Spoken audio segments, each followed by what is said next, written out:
mag siasa. Jotend bura mar UDA bade ma Kisumu oseyo kweth mar Azimio kuom bago ng'anyo ma bende ne omiyo monji apisi mag duond burano manitiere alwora ma Nyalenda.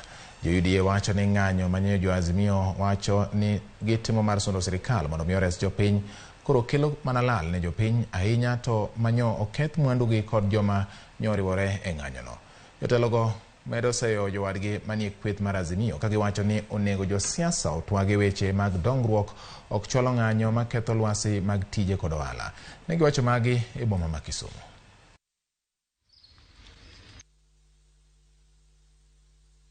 Yogi kao gimora mora, yogi destroy mtokni, gikao pesa, gikao computers, gikao gik mang'eny, nyaka kata chiemo gini manyo watedo gikao.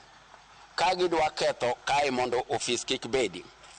Ok wanyal bedo ni ofis ok bed ka, to offices mag ODM to nitie Bomet, offices mag ODM nitie Kericho, nitie Eldoret, Kiambu, Embu, and everywhere.